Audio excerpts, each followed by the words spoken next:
And welcome to the Aaron Katzman Show. I'm your host, Aaron Katzman.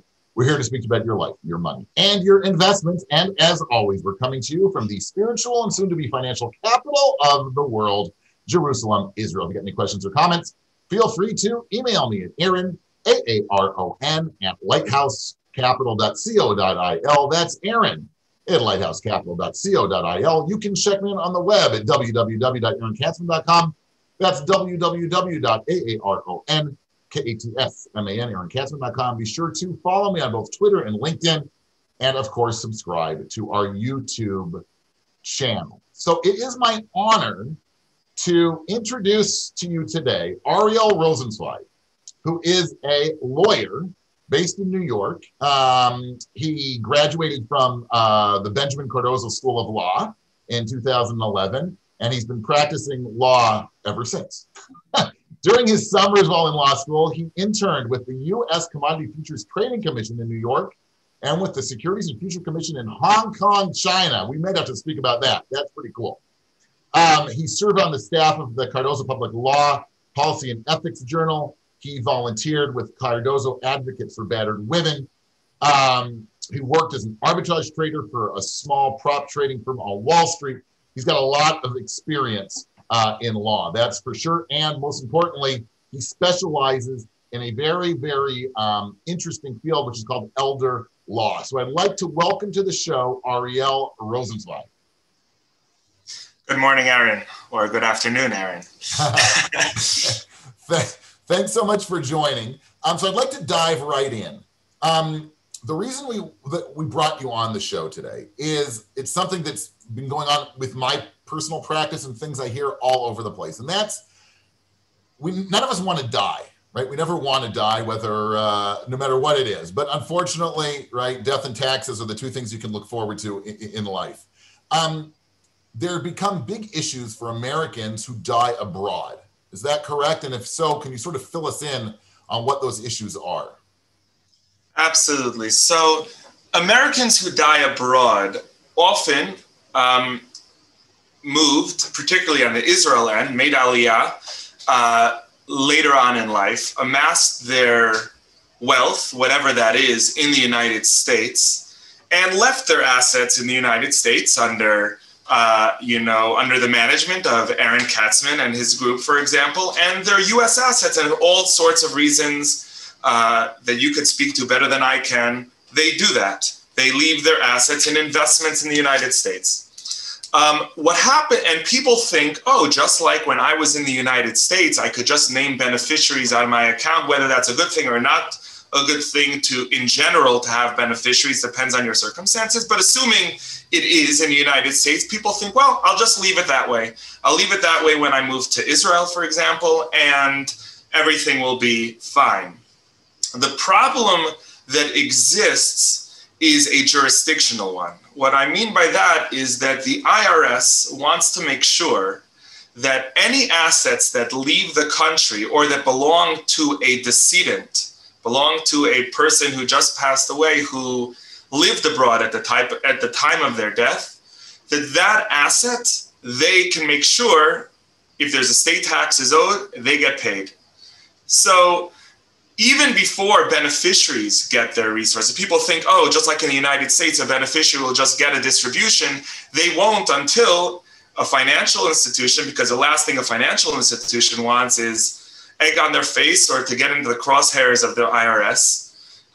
They want to make sure that they have their ducks in order, so when they make a distribution, they can accomplish one of two things. One, either jurisdiction is that there's jurisdiction over the decedent's estate, and we'll get to that in a moment, or that an IRS transfer certificate is issued by the IRS, which essentially means that the IRS is understanding that they're issuing a certificate that you owe no estate taxes. And then a financial institution will go about distributing the resources, because then they don't care anymore. Right. Then, the IRS is good with it, they're good with it, they make the distribution.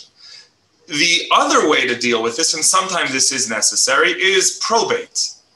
Now, the probate process in the United States is different than it is in Israel. An executor is always appointed. And even if a person has an Israeli will, it can be probated in the United States through an ancillary probated administration. We practice in New York. We have offices in Israel as well, but we're New York attorneys and U.S. attorneys. And we will do a probate, an ancillary probate to the subsequent to an Israeli probate if there is a need for probate. Now, if you go down the probate route and you get jurisdiction, that's what the court does. There's a fiduciary appointed, typically a fiduciary in the United States, or at least a co-fiduciary in the United States over which the court has jurisdiction. And then the IRS is comfortable that at the end of the day, if a fiduciary distributes assets, they're on the hook, not the financial institution. But a lot of times that's not necessary. If you have beneficiaries on your account, just like you would in the United States, you don't need to go through probate necessarily. And the other route is the IRS transfer certificate process. So just to summarize, for those of you out there who think, whether you made Aliyah or you're living in Sweden, right? If you're an American who dies abroad, even if you name beneficiaries or you have transfer on death accounts, that doesn't necessarily mean that you pass away, that your heirs are going to get that money right away. They really need, we see it, right? That the financial firm requires this transfer certificate. It's not so easy to get the transfer certificate. Correct me if I'm wrong, and or probate the will in the United States. Is that sort of a quick summary? Yes, that's excellent. Yes. No, go ahead. So the process of a transfer certificate, obtaining one that we help our clients with, requires our analysis of financial documentation, worldwide assets, because again, the federal estate threshold and the federal estate tax is dependent on worldwide assets. You own property in Israel, it's part of your estate. And that, by the way, if you live it overseas, unless you own real property in the United States, you don't have to worry about estate taxes. You only have to worry about the federal, and the federal estate tax threshold is pretty high. So for a lot of people, they're like, I'm not going to have an estate tax on my estate. It's $11.7 million for an individual. That's not an issue for me. So they don't worry about these things. But the IRS wants to make sure that, in fact, that's the case. In 2021, that's the threshold. We need to prove to the IRS that, and through affidavit and so forth and assorted documentation, that this person who's applying for a transfer certificate has authority to do so and knows enough about the decedent's assets to make the application and can swear to that in the form of an affidavit that their estate is under the cap. And that's the idea. So it's not such an easy process. We're going to speak in a second, I think, about solutions that you might have to this process. You don't have to go down this route. You're tuning into the Aaron Katzman Show. I'm your host, Aaron Katzman. If you got any questions or comments, feel free to email me at Aaron, AARON, at lighthousecapital.co.il. Be sure to check me out on the web at www.aaronkatzman.com, Twitter and LinkedIn. You want to follow me there and subscribe to the YouTube channel. Ariel, I was negligent. How can people get in touch with you?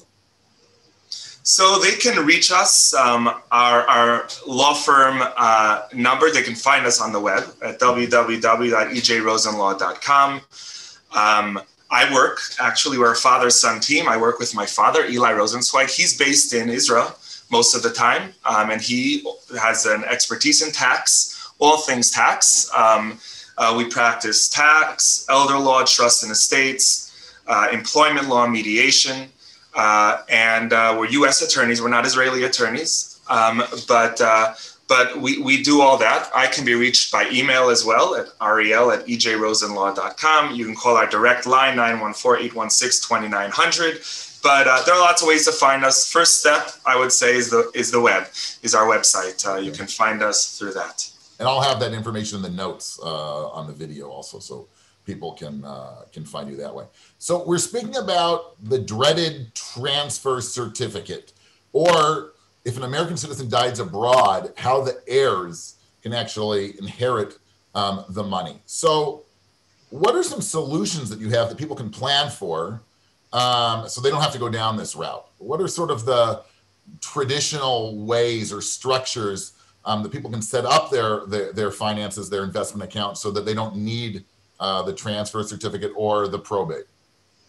Right. There are a couple ways. Before I get to that, I do want to just make one very important point. It's not just individual accounts with beneficiaries that have this issue of transfer certificate. It's also any account where there's even a joint owner who died, and there's a living joint owner. And by law, the joint owner, usually a spouse, just gets it. They can't get the name off the account. They can't get full ownership of the account without a transfer certificate. So it's really important for anyone in these situations. So what are some solutions? One route is to move your funds out of the United States. That's often not the route people take. They're for all sorts of reasons that, again, you can speak to better than I can. Mm-hmm. A lot of people leave their assets in the United States and also want to avoid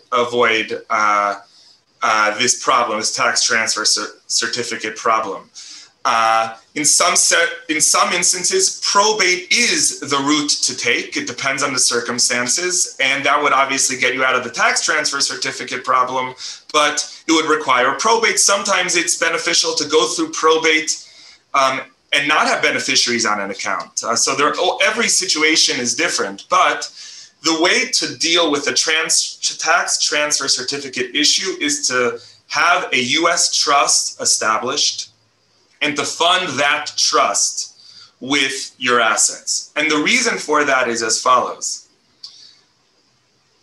The reason why the IRS makes it so difficult for financial institutions to just distribute assets to beneficiaries is they want to make sure that there is somebody that they can go after to make sure that they get paid. If they're owed estate taxes, that they get paid. If you just allow a distribution to beneficiaries of a decedent's estate and that decedent lived in another country when they died, or was visiting another country when they died and was residing there, they have no jurisdiction. They have no way to get after the money, and therefore they hold these financial institutions responsible. So that's the whole bureaucratic nightmare. If, however, you hold your assets in trust, and the trust owns the property, and there's a fiduciary over that of the trust, or the trustee. You typically, if it's a revocable trust, you, the decedent, would be the person who died before their death would be the trustee, and perhaps jointly with their wife or their husband, as the case may be. And then there'd be successor trustees, perhaps a child or somebody else, to take over that fiduciary role upon your passing. Well, now the IRS has a point person. If there is a fiduciary authorized to access the trust upon someone's passing, then the IRS now has somebody who they can go after. If a fiduciary then distributes the funds without dealing with estate taxes first, they can be held liable. It's no longer a problem for the financial institution. Mm-hmm. And a trustee can very easily figure out whether it's a taxable estate. They would just consult with an attorney, myself or our team or somebody else, and get the answer to that question, and then just make the distributions pretty simply. And that would be a very simple solution to the problem in many instances. Okay. When we were speaking before we went on, you mentioned something, this will be the last question, but you mentioned something that was really important that I come across a lot, and that's that people who are negligent or neglect, I don't know if that was a Freudian slip, neglect to actually file their U.S. tax returns, that can really cause problems later on, correct? Absolutely. I think that there's two issues. One, people who think they live in Israel, so you don't have to file U.S. taxes. It is true that if you're living in Israel and working for an American company, you don't have to pay Israeli taxes for 10 years, as long as you're not receiving Israeli income. But you do have to file U.S. tax returns. And people think, oh, I don't live in the country. I'm earning an Israeli salary or a Swiss salary or whatever. I don't have to pay U.S. taxes. It's not true. You do. There are some countries that don't require you to pay taxes. I remember actually when I was working in Hong Kong, there's a huge expat community and there are very few Americans. And the reason is because the tax rate in Hong Kong at the time, I don't know exactly what it is now, was very low. And if you're from France and you live in Hong Kong, you don't pay French tax. You just pay Hong Kong tax. A U.S. citizen has to pay the difference to the U.S. government. So that's a really important issue. But the other thing a lot of people have problems with is filing their foreign reporting requirements. When you have an account in America and you also have an account in Israel or elsewhere where there's a cumulative foreign account balance of more than $10,000, every year you have to report that to the IRS through FATCA FBAR filings. If you don't, and this usually happens particularly with our older clients where there was no intent to keep things from the IRS, they just didn't know. And all of a sudden they get, the U.S. and Israel have a tax treaty. Everything that happens on the Israel end, the IRS eventually finds out about. And all of a sudden you get a notice, a penalty notice in the mail from the IRS with an exorbitant penalty. So it's really important. And we obviously, as a firm, we deal with this and we help remove as much of the penalty as possible. And, my father, who I worked with, has a lot more experience on that than I do. But the main thing is to make sure you get ahead of the game. That every year, if you have assets, if you're a U.S. citizen and you want to remain a U.S. citizen, if you renounce your citizenship, that's a different story. But as long as you're a U.S. citizen and you have assets outside the country, you want to make sure that you're in compliance with FBAR and FATCA regulation. Well, that was great. Ariel, thanks so much for being on the show. Once again, how can people reach you? You could all reach us at ejrosenlaw.com, and you could find all our contact information on our website. Aaron, it's been really a pleasure to speak with you. Thank you so much. Thanks you as well. And you have been tuning into the Aaron Katzman Show. I am your host, Aaron Katzman. If you've got any questions or comments about this or any other issue, feel free to email me at Aaron, AARON, at lighthousecapital.co.il. Be sure to follow me on both Twitter and LinkedIn and subscribe to our brand new YouTube station. Thanks so much for tuning in, and we'll speak to you soon.